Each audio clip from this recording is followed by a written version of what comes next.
अनपेक्षित प्रेम भाग 4. फार्म हाऊसच्या दारात जीप उभी राहिली. एक एक जण उड्या मारीत उतरले.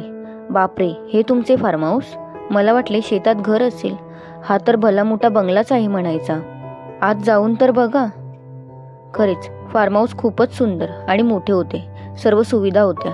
तेथे आजूबाजूला वेगवेगळ्या फुलांचा भला मोठा बगीचा होता. ए सूरज, आपण इथेच मुक्काम केला तर? करूया बाबा. आज नको. अरे तिकडे पायल एकटी आहे, नंतर बघू. सोनलही खुश होती. आजूबाजूचा सुंदर बगीचा आणि त्यापुढे शेताच्या रांगा, जवळच असलेला डोंगर वृक्षांनी बहरलेला. 2-4 नोकर धावत पुढे आले होते. लक्ष्मी पुढे आली. धाकले सरकार, काय करून आणू? लक्ष्मी, आता फक्त चहा कर. आम्ही गड बघून येतो.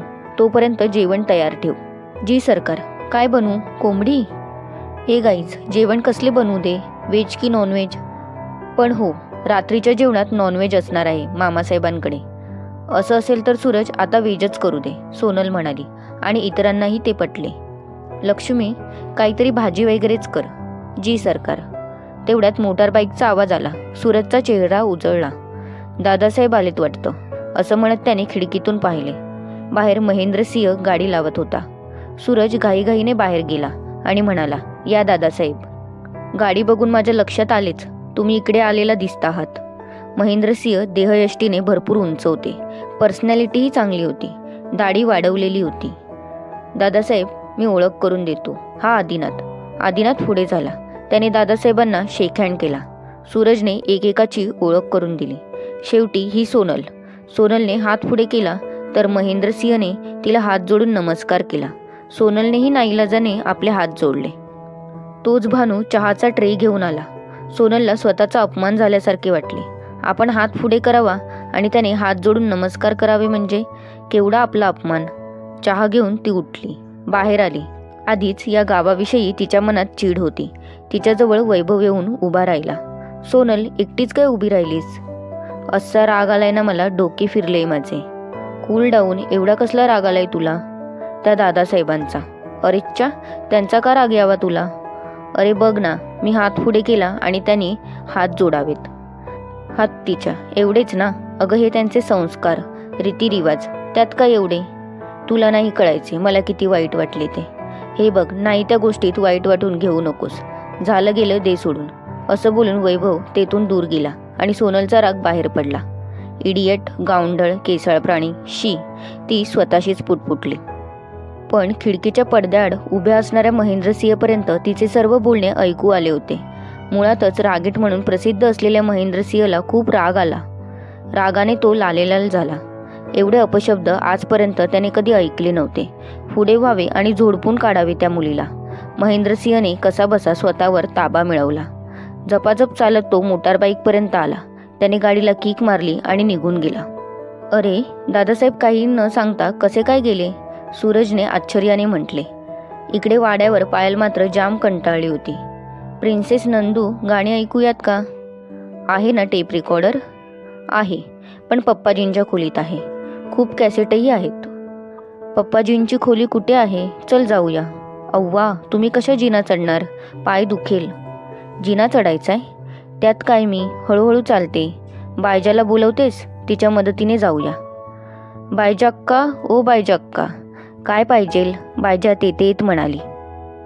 बायजा, आईसाहेब देवळात गेल्यात ना? त्यांना यायला उशीर लागेल का? थोडा वेळ लागेल अजून. तुम्हासनी भूक लागली का? वाढायला सांगू?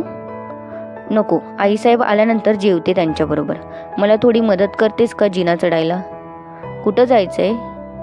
हिच्या पप्पाजींच्या खोलीत. दादासाहेबांच्या खोलीत? बायजाला आश्चर्य वाटले होते. हो, पण काय ग, काय झालं? नाही, काय नाही. चला, म्या धरते तुम्हासनी. बायजाच्या मदतीने सावकाश पायल जिना चढून वर आली. बायजा, जा आता तू, मी जाईन. बायजाला आश्चर्य वाटत होते. दादासाहेबांच्या खोलीत कोणी गेलेले त्यासनी आवडत नाही आणि या पाहुण्याबाई चालल्यात. आपण पडलो नोकर माणसं, कसं सांगायचं? जाऊ दे. पायलने महेंद्रसिंहच्या खोलीत प्रवेश केला आणि ती बघू लागली. खोली अतिशय व्यवस्थित होती. सगळं जिथल्या तिथे होते. भला मोठा बेड, दोन्ही बाजूला साईड टेबल, त्यावर नाईट लॅम्प, साईडला भला मोठा वॉर्डरोब, मोठमोठ्या खिडक्या, त्यांना झळझळीत पडदे, समोर मोठे शोकेसमध्ये टीव्ही, म्युझिक सिस्टीम आणि इतर बरेच काही. वॉर्डरोबला लागून ड्रेसिंग टेबल, त्यावर सर्व व्यवस्थित लावलेले. समोरच्या भिंतीला मोठे पोर्ट्रेट, बहुधा दादासाहेबांचे असेल.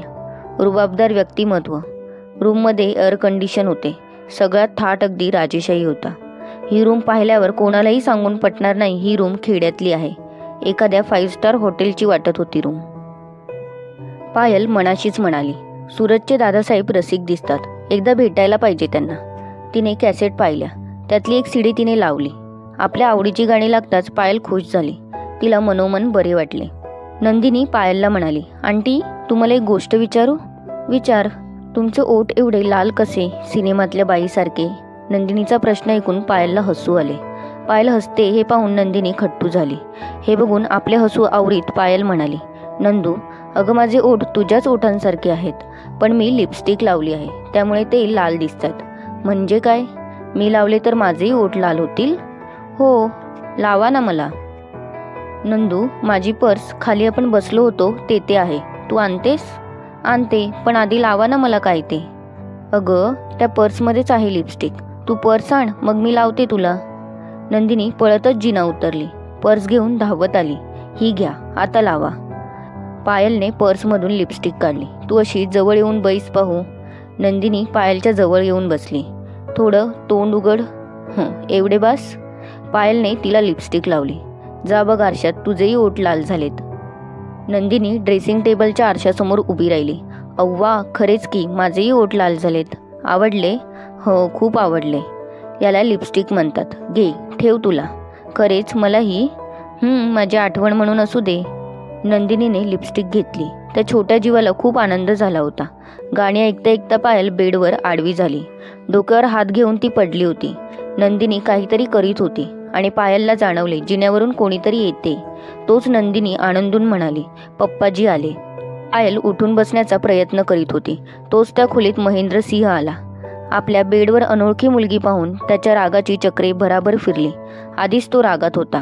कोण तुम्ही? इथे काय करता आहात? उठा आधी आमच्या बेडवरून. पप्पाजी, या पायल आंटी आहेत. काकांजींबरोबर आल्यात. मला हे लावले त्यांनी. लिपस्टिक पुढे केली तिने. आता कुठे महेंद्रसिंहचे लक्ष नंदिनीच्या चेहऱ्याकडे गेले आणि त्याचा राग अनावर झाला. आमच्या मुलीला लिपस्टिक लावण्याची हिंमत कशी झाली तुमची? त्याच्या आवाजातील राग आणि जरब तिच्या हृदयाचा ठोका चुकवणारी होती. नंदिनीने हट्ट केला म्हणून तिचे बोलणे मध्ये चढवीत, ती लहान आहे, तिला काय कळते, पण तुम्हाला तरी कळायला पाहिजे होते. ही असली थेरं आमच्या इथे चालत नाहीत. अक्कल काय गहाण टाकले तुम्ही? हे पहा मिस्टर, अक्कल वगैरे काढू नका, पायल अवसान आणून म्हणालीच. बायजा, बायजा. महेंद्रसिंहाचा आवाज घरभर घुमला. बायजा जिनाच्या पायरीजवळच उभी होती. महेंद्रसिंह आल्याची जाणीव झाली तेव्हाच तिच्या लक्षात आले काहीतरी घडणार, आणि तसेच झाले. ती लगबगीने तेथे आली. हे बेडशीट, उशी, कवर सारं काढून घे. पुन्हा माझ्या बेडवर नको. बायजाने पटकन बेडशीट ओढले, उशी कवर काढले आणि ती चटकन निघून गेली. पायललाही खूप राग आला. तिच्या मनात आले, माणूस आहे की कोण? मी काय अनटचेबल आहे? तुम्ही तर काही बोलू नका. तुमच्यासारख्यांशी बोलणे म्हणजे जाऊ दे. ते थोबाड रंगून तुम्हाला जे काही गोंधळ घालायचा आहे ना, तो घाला. तुमच्या शहरात जाऊन घाला, पण कृपा करा इथे नको. हे काय तुमचे बोलणे झाले? माझा असा अपमान करण्याचा अधिकार नाही तुम्हाला. महेंद्रसिंहाने तिच्याकडे रोखून पाहिले. मान आहे का तुम्हाला? तेव्हा अपमान टोचायला लागला. तरण्या टाटा मुलांबरोबर घरदार सोडून हिंडताय. समजते तुमची लायकी काय असेल ती. You shut up. तोंडाला येईल ते बरळता आहात तुम्ही. शी. महेंद्रसिंहचे बोलणे ऐकून संतापली होती पायल. संतापाने ती थरथरत होती. महेंद्रसिंह तिच्या जवळ गेला, अगदी जवळ. म्हणा, आता मी गावंढळ आहे. तुमची मैत्रीण म्हणालीच आहे. बरोबर आहे तिचे, तुम्ही गावंढळच आहात. पायलच्या तोंडातून कसेबसे शब्द बाहेर पडले. तो एवढ्याच जवळ होता, त्यामुळे ती मनातून घाबरलीही होती. तिचे वाक्य ऐकून महेंद्रसिंह बेभान झाला. चला, चालते वा आमच्या रूममधून. त्याने पायलला ढकलले. एका पायावर जोर देऊन उभी असलेली पायल त्याच्या ढकलण्यामुळे धाडकन खाली पडली. पडताना तिच्या कपाळाला बेडचा कोपराही लागला. आई ग, पायल कळवळली. एकाच वेळी पायातून आणि डोक्यातून कळ गेली. महेंद्रसिंह त्या खोलीतून बाहेर पडला. त्याला त्याचा राग आवरत नव्हता. गाडी घेऊन तो वाड्याबाहेर पडला. नंदिनी घाबरून उभी होती. जे काही घडले ते ती समजू शकत नव्हती, पण जे घडले ते वाईट एवढे तिच्या बालबुद्धीला कळले होते. महेंद्रसिंह बाहेर पडताच ती पायलच्या जवळ गेली. आंटी, रडू नका. पप्पाजी रागवले ना तुम्हाला माझ्यामुळे? नंदिनीला रडू आले. पायलने स्वतःला सावरण्याचा प्रयत्न केला. ती कशीबशी उठून उभी राहिली. डोळ्यातून अश्रू आणि कपाळातून रक्त वाहत होते. नंदू, तुझे काही चुकले नाही. तू रडू नकोस. बायजाला बोलव जरा. बायजा अक्का, ओ बायजा अक्का. बायजा त्या खोलीत आली आणि पायलकडे बघून घाबरली.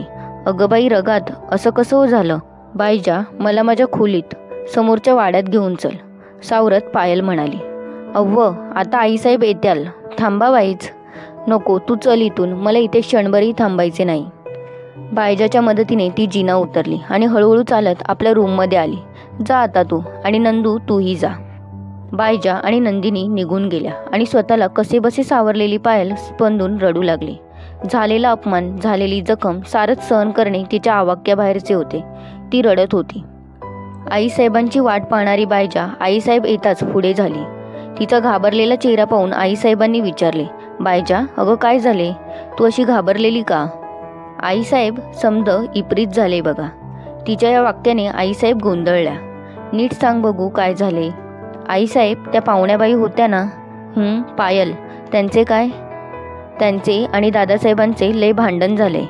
दादासाहेब लय म्हणजे लय चिडल्या ती, आणि पाहुण्याबाईच्या डोसक्यातून रगात येत होते बघा. डोक्यातून रक्त? अगं बाई, चल आत आधी बघू दे त्यांना. पाहुण्याबाई इथे नाहीत. गेल्यात कुठं? समोर त्यांच्या खोलीत सोड म्हणाल्या, म्हणून त्यांच्या खोलीत सोडून आले बघा. आणि दादासाहेब काय ठाव नाही, गाडी घेऊन गेल्या ती. श्रोतहो, या कथेचा पुढचा भाग पाहण्यासाठी खाली दिलेल्या लिंकवर क्लिक करा. इथे तुम्हाला पुढचा भाग मिळून जाईल. तसेच चॅनलवर नवीन असाल तर चॅनलला सबस्क्राईब करा आणि पुढील व्हिडिओचे नोटिफिकेशन त्वरित मिळण्यासाठी बेल बटन ऑन करा. कथा आवडली असल्यास लाईक, शेअर आणि कमेंट करा. तुमचा प्रतिसाद आमच्यासाठी खूप महत्त्वपूर्ण आहे.